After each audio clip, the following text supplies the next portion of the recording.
ऐसी कौन सी लाइन है जो वो खुद चेक कर सकते हैं हमारे वीडियो के थ्रू कि वो उनको ड्राइव करना चाहिए या नहीं करना चाहिए? अपने जो हाथ में 3 रेखाएं मेन होती है। एक तो ये वाली रेखा होती है, एक ये वाली होती है, एक ये वाली होती है। अगर ये वाली विदेश यात्रा के लिए कौन सा शाइन होना चाहिए हाथ में? संधि और चंद्रमा पर्वत है, यहाँ से एक रेखा निकलती है बारीक। जय श्री महाकाल दोस्तों, स्वागत है आपका आज के हमारे एपिसोड में। और आज के हमारे एपिसोड के जो गेस्ट हैं वो हैं आचार्य नेमिचंद जी, जो कि एक्सपर्ट हैं, विशेषज्ञ हैं कुंडली के। तो आज कुंडली पे बहुत सारी बातें होंगी और आपको काफ़ी कुछ जानने को मिलेगा। कुछ ऐसे टिप्स भी होंगे जो आप अपने घर पे करके उन प्रॉब्लम का सोल्यूशन ले सकते हो। जय श्री महाकाल। जय माता दी। ठीक है, जय माता दी। आपके बारे में थोड़ा सा बता दें, इंट्रो दे दें। मैं आचार्य नेमिचंद, लाल किताब विशेषज्ञ, कुंडली विशेषज्ञ। अच्छा। मैं आज आपको कुंडली के बारे में जो बातें बताऊंगा उसमें कुछ उपाय भी होंगे, कुछ टोटके भी होंगे, कुछ आप कर सकते हो, कुछ करवा भी सकते हो, जैसी भी आपकी भावना हो। जैसे शादी हर आज के टाइम में बहुत बड़ा इशू हो गया कि शादी जल्दी ना, बहुत सारे लोगों की शादी हो नहीं पा रही है। तो शादी होने के लिए कुंडली में कौन सा योग का होना जरूरी है? सबसे पहली बात तो यह है कि कुंडली उसी की बनती है जिसकी डेट ऑफ बर्थ टाइम सही हो। अच्छा। उस हिसाब देखा जाता है उसके सप्तम भाव में कौन सा ग्रह बैठा हुआ है, शादी के लिए वो ग्रह क्या करवा रहा है। शादी नहीं होने का कारण होता है कि वहाँ राहु बैठा हुआ होगा, या शुक्र के साथ में चंद्रमा होगा। ठीक है। तो वो एक घनी योग बन जाता है, तो इसलिए शादी में दिक्कतें आती है। अच्छा, जैसे आपने बताया कि कुंडली से डेट ऑफ बर्थ से कुंडली बनती है। ठीक है। अगर जैसे पहले के जमाने के जो लोग हैं, पहले के टाइम के लोग हैं, उनके पास डेट ऑफ बर्थ नहीं है, अभी भी बहुत सारे लोग ऐसे हैं जिनके पास डेट ऑफ बर्थ है ही नहीं, तो फिर कैसे कर सकते हैं? उनका क्या होता है, सुबह 6 बजे से लेकर सुबह 9 बजे तक का टाइम जो होता है, उस समय उनकी हाथों की रेखा देखकर उसी से उनकी कुंडली बनाई जाती है। अच्छा। तो कुंडली बन जाती है फिर उनकी। अच्छा, मतलब हाथ की रेखा थोड़ा सा मैं चाहूंगी कि इसको डिटेल में आप बताएं। जैसे आपने बोला कि हाथों की रेखा, तो उससे कैसे फिर कुंडली बनती है, थोड़ा इस पे चलते हैं। इसमें होता है जब सूर्य उदय होता है तो अपने हाथों में बहुत सारी रेखाएं होती है, और सूर्य जब ढलता है तो रेखाएं कम हो जाती है। आप कभी इस चीजों में ध्यान देना। अच्छा। सुबह उठकर आप अपने हाथों की रेखा देखना, इसमें बहुत सारी रेखाएं दिखेगी बारीक बारीक। अच्छा। उसके बाद में रेखा कम होती जाती है शाम को। हाँ, तो जो साइडों में जो रेखा होती है बारीक बारीक रेखाओं, उनमें उनका निकल जाता है कि कौन सा ग्रह प्रबल है, कौन सा उनका अशुभ है। कहीं ऐसा तो नहीं है कि सुबह उठते तो हाथों में नमी रहती है तो इसलिए रेखाएं ज्यादा दिखती हैं, शाम को ड्राइनेस हो जाती है, काम ज्यादा होता है? नहीं, सब सूर्य चलता है अपना, मतलब रेखाएं सूर्य के हिसाब से चेंज होती हैं। चलती है कि हाथ की रेखाएं हमेशा बदलती रहती है। जो बड़ी वाली रेखाएं होती है वो 3 रेखाएं होती है, वो बदलती नहीं है, बाकी छोटी रेखाएं बदलती रहती है। अच्छा। हर दिन बदलती। कुंडली में काल सर्प दोष भी होता है, तो वो किस तरीके से काल सर्प दोष बनता है, कितने टाइम के लिए होता है और उसका सोल्यूशन कैसे होता है? काल सर्प योग जो होता है वो जन्म से चालू होता है। अच्छा, और जन्म लास्ट से? हाँ, और एंड तक चलता है, जिंदगी भर चलता है वो। लेकिन काल सर्प राहु और केतु के बीच में जो ग्रह आ जाते हैं सारे उसे बोलते हैं काल सर्प योग। मतलब राहु और केतु के बीच में सारे ग्रह आ जाते हैं। हाँ, तो उसे बोलते हैं काल सर्प योग, यानी आधी कुंडली खाली जो जाती है आधी भरी होती है, तो उसे बोलते हैं काल सर्प योग। और हर कुंडली में ये होता है, किसी में संपूर्ण होता है, किसी में अधूरा होता है, किसी में राहु या चंद्रमा बैठ गया तो वो मान्य नहीं होता। अकेला राहु और अकेला केतु हो तो ही काल सर्प मान्य होता है। और काल सर्प योग वाला इंसान नामिक होता है, उसको पूरी दुनिया जानती है। अच्छा। लेकिन दूसरी बात यह है कि जो काल सर्प वाला नामिक तो होगा, लेकिन उसकी मृत्यु अकस्मात होती है। काल सर्प दोष है, ठीक है। तो मतलब उसके सिम्टम्स क्या होते हैं, लक्षण क्या होते हैं? उनकी बचपन से जैसे शरारतें करना, मैकेनिक बन जाना, जैसे कोई टीवी खोल रहा है, मोबाइल खोल रहा है, जांच रहा है, परख रहा है, यानी अपने आप को वो दिखाता है ऐसा कि मैं बहुत दिमाग वाला हूँ। उल्टे काम करना, सुलटे काम करना, वो काल सर्प का योग होता है ऐसा। अच्छा। ये चीजें होती है काल सर्प योग में। लेकिन इंसान अच्छा होता है। पेरेंट्स आपके पास आते हैं और अपने बच्चों का फ्यूचर जानना चाहते हैं, तो उसके लिए किन चीजों की जरूरी होती है? बच्चों की जन्मपत्री में बच्चा जैसे है तो उसके पंचम भाव में कौन सा ग्रह बैठा हुआ है, पंचम भाव में जो ग्रह बैठा हुआ है वो उसी की शिक्षा को लेके जाएगा। यानी कि 12वें घर में मंगल बैठा है तो डॉक्टर बन जाएगा, 10वें घर में बैठा है मंगल तो वो डॉक्टर बन जाएगा। अगर राहु पंचम भाव में बैठा हुआ है तो वो इंजीनियर बन जाएगा। अगर उसके पंचम भाव में कोई नीच ग्रह बैठे हुए हैं तो वो अनपढ़ रह जाएगा। अच्छा। या पढ़ाई उसके काम आएगी ही नहीं। और बात कर रहे ग्रहों की और बात स्टोन की ना हो, ये तो पॉसिबल ही बिल्कुल है, क्योंकि जो ग्रह होते हैं उनका सोल्यूशन स्टोन के माध्यम से ही होता है। बिल्कुल होता तो है। कौन सा स्टोन कितने टाइम के लिए पहनना चाहिए और आप स्टोन कब उनको सजेस्ट करते हो कि उनको स्टोन पहनना चाहिए और कितना बेनिफिट होता है स्टोन पहनने से? वो उसकी जन्मपत्री देखी जाती है कि उसकी राशि क्या है और राशि स्वामी कौन है। ठीक है। और जो वर्तमान में उसके ऊपर कौन सा ग्रह चल रही महासा, किसकी अंतर्दशा, उसके अनुसार बताया जाता है वो ये पहनना है उनको। जैसे मान लो किसी कुंभ राशि है तो उसका स्वामी शनि हो गया, तो सभी कहते हैं नीलम पहन लो आप। अच्छा। लेकिन शनि में शनि का जो अंतर होता है 3 साल का होता है, उसके बाद में दूसरा ग्रह आता है, तो उसके साथ में पन्ना ही पहनना पड़ता है, फिर मूंगा ही पहनना पड़ता है। लेकिन नीलम उसकी परमानेंट रह जाएगी जिंदगी भर के लिए, पूरी लाइफ के हाँ पूरी लाइफ के लिए, अगर शनि का स्वामी है तो। अच्छा, मैंने ऐसा भी देखा है कि कहते हैं कि जो स्टोन होता है उसकी लाइफ होती है, जैसे किसी स्टोन की 5 साल की लाइफ होती है, किसी स्टोन की 10 साल की, किसी की 3 साल की, तो ऐसा होता है? बिल्कुल होता है। जैसे मान लो किसी की राशि कुंभ राशि है, उसका स्वामी शनि है, हाँ। तो शनि की नीलम पहना दी उसको। अच्छा। लेकिन उस समय वर्तमान में उसको दशा चल रही है बुध की, तो वो पन्ना पहनना पड़ेगा उसको। जब बुध की दशा खत्म हो जाती है फिर पन्ना निकाल दो, वो खत्म हो गया वो पन्ना। सब ग्रहों की ऐसी चलती रहती है ये। कई बार ये ग्रह जो होते हैं, ग्रहों की दशा ऐसी होती है कि वो बहुत लाभ देते हैं और कई बार ये बिल्कुल बैड इम्पैक्ट देने लगते हैं। कितने टाइम में ग्रहों की चाल और दशा दिशा बदलती है? हर ग्रह अलग अलग होता है। जैसे मान लो किसी का राहु है तो वो 18 महीने के लिए खराब होता है, किसी का गुरु है तो 16 महीने के लिए खराब होता है। जो चंद्रमा जो होता है वो होता है सवा 2 दिन के लिए, यानी कि 2 ही दिन में, 2 दिन के अंदर ही इंसान पूरा पड़ जाता है। जो कमा भी जाता है घाटा भी खा लेता है। तो जैसे हर ग्रह की अलग गति होती है चाल में, उसमें अंतर दशा कौन सी है, प्रंतर कौन सा है, उस हिसाब चलता है वो।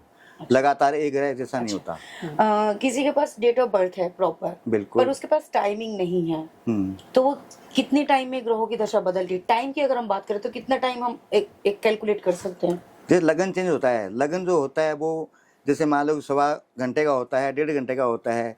ये बच्चे का जन्म होने के बाद में मान लो 15 मिनट में चेंज हो गया वो, तो 2 मिनट में चेंज हो जाता है, नहीं 1 घंटा नहीं होता है। वो सब देखना पड़ता है उस समय कि कब हो रहा है। जब जन्मपत्री बनाते हैं कितना बजे जन्म होता है वो निकालना पड़ता है उसका। अच्छा, आप किसी की कुंडली देखते हो तो आपको उस कुंडली में ऐसा क्या देखते हो कि आपको ऐसा देखकर आप उनको क्या सजेस्ट करते हो कि आप इस काम को करेंगे तो ज्यादा बेटर होगा, ये काम आपको नहीं करना चाहिए?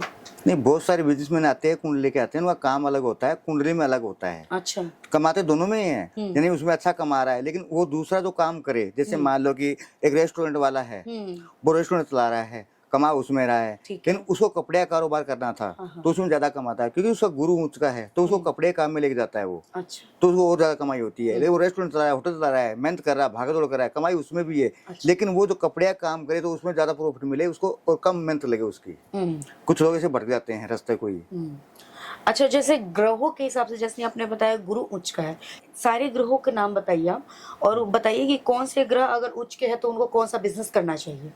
जैसे मान लो कि किसी 10वें घर में या 11वें घर में मंगल बैठा हुआ है तो उसको प्रॉपर्टी का, प्रतिष्ठा काम, कंपनियों का काम, मार्केटिंग काम करना चाहिए। अगर किसी का गुरु ऊंच का है तो उसको जो कली पेंट का काम होता है, हार्डवेयर का काम होता है, कपड़े का काम होता है, ये काम करना चाहिए उनको। ठीक है।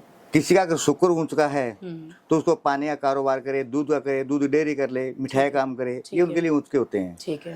जैसे जो ग्रह का स्वामी होता है वो काम उसका ऊंच का ही होता है। किसी की नौकरी नहीं लग पा रही है, चाहे जो भी रीजन हो, तो कोई रेमेडी, कोई उपाय जिसको करने से उनकी नौकरी लग जाए? बिल्कुल, अगर वो जो इंसान है वो नौकरी लिए घूम रहा है, फिर नौकरी नहीं लग पा रही है उसकी, तो उसके लिए गुरुवार के दिन घर से, अपने घर से चंदन, हल्दी या केसर लेके जाए, मंदिर में जाए, और जो मूर्ति होनी चाहिए भगवान की, देवी की मूर्ति नहीं होनी चाहिए। अच्छा। और शिवलिंग नहीं होना चाहिए, मूर्ति होनी चाहिए। तो हथेली में वो चंदन केसर जो भी है वो उनका लेप बना लो और भगवान की मूर्ति तिलक कर दो, और उसी को फिर खुद तिलक कर लो। बस ये गुरुवार के दिन करते रहो, इससे उनकी नौकरी लग जाएगी। मतलब जैसे शिवलिंग नहीं होना चाहिए, जैसे बजरंगबली की, गणेश जी की, या कोई मूर्ति होनी चाहिए, कृष्ण जी की मूर्ति होगी तो चलेगी, वो चलेगा। ठीक है, शिवलिंग नहीं होना चाहिए। अच्छा, शादी नहीं हो रही है किसी की, किसी भी रीजन से, तो उसके लिए क्या रेमेडी कर सकते हैं? उनके लिए शुक्र पूजा होती है। अच्छा। पहली बात तो वो, दूसरी बात टोटके होते हैं शुक्र के। अच्छा। जैसे मान लो शुक्रवार के दिन चांदी के छल्ले बनवाकर वो नदी में जल प्रवाह करना, या शुक्रवार के दिन दूध दान कर देना, ये सब चीजें होती है। ये कितने टाइम करना होता है दूध दान का, जैसे बताया? 3 बार, 3 शुक्रवार को करना होता है। इससे रिश्ते आने लगते हैं। हाँ। अच्छा, मतलब मेल फीमेल कोई भी कर सकता है? कोई भी कर सकता है। जैसे बच्चे एग्जाम्स क्लियर नहीं कर पा रहे हैं, एक तो होता है कि बच्चे पढ़ते नहीं, और दूसरा होता है कि बच्चे कितना भी पढ़ ले, कई बार कोशिश के बाद भी रिजल्ट नहीं आ पाते अच्छे, तो उसके लिए क्या उपाय कर सकते हैं, रेमेडीज कर सकते हैं? बच्चे की पंचम भाव में जो कुंडली में कौन सा ग्रह बैठा हुआ है उसके अनुसार होता है, और बाकी सभी लोग कर सकते हैं। एक उपाय है लाल किताब का, जो लाल किताब का उपाय। अच्छा। जो गुरुवार के दिन अपने किसी पुस्तकालय में पुस्तक दान करना होता है, ये तो वो होता है। और दूसरा कोई स्कूल या कॉलेज में कोई पुस्तक दान कर दे, वो भी हो जाता है। अच्छा। तो ये चीजें करने से इंसान की क्या है, विद्या आगे बढ़ती है और उसमें कामयाबी मिल जाती है उनको। अच्छा, तो स्कूल में बुक्स मतलब किसको हाँ, देना है, बच्चों को देना है बच्चों या को किसको देना बच्चों को देना है। कितने टाइम कितने दिन ये करना है? बस गुरुवार को करना है, एक गुरुवार करना होता एक है। ही गुरुवार। हाँ, और एक कितनी बुक्स देने होते हैं? उनकी इच्छा के अनुसार। अच्छा, मतलब ऐसी काउंटिंग नहीं कि इतने लोगों को ही देना हाँ, है। काउंटिंग नहीं है, उनकी इच्छा अनुसार दे सकते हैं। अच्छा। और एक होता है गज केसरी योग, बिल्कुल होता है। वो किस तरीके के लोगों में होता है, या क्या मतलब किस योग की वजह से वो गज केसरी योग बनता है? गज केसरी जो योग बनता है वो चंद्रमा और गुरु से बनता है वो भी। लेकिन गुरु चंद्रमा दोनों आमने सामने हो, एक दूसरे सप्तम भाव में, तो उसे कहते हैं गज केसरी योग। अच्छा। लेकिन गज केसरी वाला योग ऐसा होता है कि इंसान ठाठ बाढ़ से हाथी की तरह रहता है वो, अच्छा। उसे बोलते हैं गज केसरी योग। कि बस मस्त मौला इंसान होता है, उसको बोलते हैं गज केसरी, उसके होता है वो। उसके पास बिना मेहनत के ही बहुत सारा पैसा आता है, लोग उसकी इज्जत करते हैं और बढ़िया होता है उसके लिए। अच्छा सर, जैसे 25, हालांकि आधा ये तो साल निकल चुका, 6 मंथ ऑलरेडी ये चल रहा है, जून है और 6 मंथ अभी कंप्लीट होना है बाकी है उसको।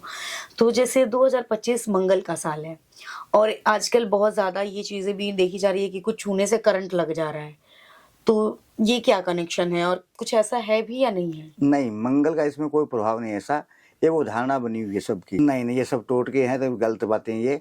हाँ, अगर किसी को मन में है ऐसा कि मुझे करंट लग रहा है, तो मंगल का उपाय करे। वो मंगलवार के दिन एक नारियल ले लो साबुत, अच्छा। उसको अपने ऊपर 7 बार घुमा लो क्लॉकवाइज, फिर जमीन में खड्डा खोद दबा के आ जाओ मंगलवार के दिन। नहीं होगा फिर ये। सुबह या शाम को करना है? सुबह करना है, ठीक है। एक ही मंगलवार हाँ, करना एक होगा? मंगलवार करना है, ठीक इससे ये हो जाएगा, उससे बढ़िया हो जाएगा। जो मंगल भारी होगा वो शांत हो जाएगा। हाँ, ठीक है। कहते हैं कि जो किस्मत में लिख दिया है, जो डेस्टिनी में लिखा हुआ है, जो हाथ की लकीर है, वो कभी बदलती नहीं है, लेकिन क्या तंत्र से इन चीजों का असर कम हो जाता है? बिल्कुल। जो समस्याएं है उनका समाधान भी है। कुछ कुंडली बहुत अच्छी होती है फिर भी अच्छा नहीं होता है, कि उसके पीछे को तंत्र मंत्र लगा रखा होगा या कोई चीज छोड़ रखी होगी। जो उनके ग्रह है सही है, लेकिन फिर भी वो आदमी आगे नहीं बढ़ पा रहा है, या तो अंदरों को दुश्मन है उनके, तो पीछे पड़े हुए हैं, कोई तंत्र मंत्र करवा रहे हैं, या कोई क्रिया छोड़ रखी है, भूतवादा है या पितर दोष है, कोई ना कोई कारण ऐसा होता है। अच्छा। तो आदमी आगे नहीं बढ़ पाता है। मतलब किस्मत के लिखे वो भी तंत्र से बदला जा सकता है। बदला जा सकता है। किसी का बुरा भी कर सकते हैं, किसी का अच्छा भी कर सकते हैं। ठीक है। बिजनेस नहीं चल रहा है, पैसे नहीं आ रहे हैं, उसके लिए क्या कर सकते हैं? अगर स्टार्टिंग नहीं चल रहा है तो बात अलग होती है। अगर बीच में बिजनेस चलते बंद हो जाता है, तो उसके लिए पहली बात तो यह है कि किसी ज्योतिष से राय लेनी पड़ती है कि क्या हुआ, कुंडली में कोई दोष तो नहीं है या कोई तंत्र मंत्र तो नहीं है। अगर वो चीजें नहीं है तो फिर कुछ उपाय है टोटके, वो उनको करने चाहिए। अच्छा। जैसे मान लो कि कपड़े का काम है, तो उसको पीले रंग की केसर पानी में डालकर अपने घर में गिलास में रख देनी चाहिए। घर में? हाँ। अच्छा। घर में, दुकान में, घर में रखनी चाहिए उसको। अच्छा। तो उससे कारोबार बढ़ेगा उसका। कितने दिन तक रख सकते हैं केसर को पानी में? हमेशा के लिए। अच्छा। केसर का पानी चेंज करते रहो।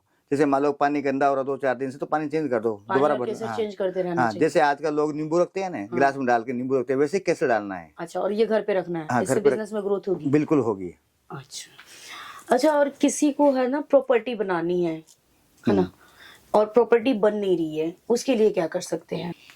तो ये सारा काम, प्रॉपर्टी का काम जो मंगल का होता है ये, तो उनका जो मंगल कहाँ बैठा कुंडली में, उसके अनुसार टोटके होते हैं उसके। अच्छा। जैसे मान लो किसी को मंगल बैठा चौथे घर में, तो वो तो लड़का मांगलिक हो गया। अच्छा। तो मांगलिक होने के बाद भी उसको मन में लग रहा है कि प्रॉपर्टी बननी चाहिए, प्रॉपर्टी बननी चाहिए। चौथे घर में जो मंगल बैठा हुआ है, तो उसको मंगल दोष का पहले उपाय करवाना चाहिए। ठीक है।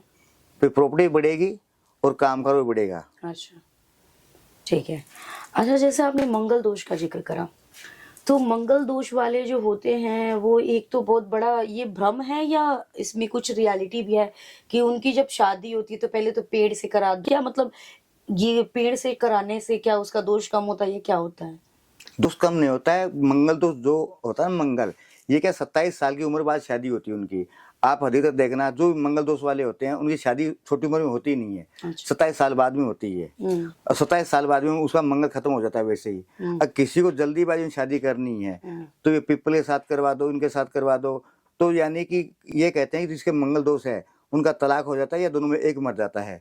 तो पीपल के साथ शादी करने का मतलब ये होता है कि पीपल मर जाएगा। अच्छा। शादी उससे होगी पहले, फिर शादी उससे, फिर दूसरी शादी कामयाब हो जाए उसकी, तो टोटके होते हैं ये। अच्छा, तो ये काम करता है? हाँ, टोटका काम करता है ये। अच्छा। जैसे आप पाम रीडिंग भी करते हैं, तो कुछ क्वेश्चंस पाम रीडिंग के भी मैं आपसे पूछना चाहूंगी कि जैसे हाथ में ऐसे होता है ना कि बहुत सारे हमारे हाथ में रेखाएं हैं, तो ऐसी कौन सी रेखा है जो ये बताती है कि कई बार ऐसा भी सुनने को मिलता है कि कुछ लोगों को ड्राइव नहीं करना होता है पूरी लाइफ के लिए, तो ऐसी कौन सी लाइन है जो वो खुद चेक कर सकते हैं हमारे वीडियो के थ्रू कि वो उनको ड्राइव करना चाहिए या नहीं करना चाहिए?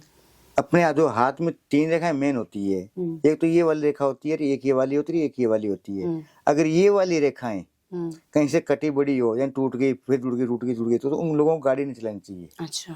हाँ, क्यों? घटना दुर्घटना दिखाता है उसमें। अच्छा। यानी उम्र का हिसाब किताब उसमें टोटल नहीं बैठ ये पाता लाइफ है। लाइन होती है? हाँ, लाइफ लाइन होती है। अच्छा। इसीलिए हम मना कहता है कि गाड़ी ना चलाएं। अच्छा। बाकी एक और चीज़ है, जैसे होती है ना कि अगर हाथ में ये साइन बन रही है तो इतनी प्रॉपर्टी मिलेगी, उसके लिए कौन सा साइन देखना होता है? ये एक रेखा यहाँ से निकलती है, ये सीधी जाती है ऊपर तक ये। अच्छा। तो ये रेखा अगर जितनी लंबी रहेगी, सीधी रहेगी, वो इतना आदमी धनी रहेगा, प्रॉपर्टी का मालिक रहेगा। लेकिन ये रेखा अगर कहीं टूटी फूटी है तो वो आदमी रोड पर रहेगा। अच्छा। हाँ, ऐसी रेखा होती है। ये शनि की रेखा होती है, सीधी होती है बिल्कुल ये। शनि पर्वत तक जाती है। हाँ, ये यहाँ से निकल सीधी शनि हो जाती है ये। विदेश यात्रा के लिए कौन सा शाइन होना चाहिए हाथ में?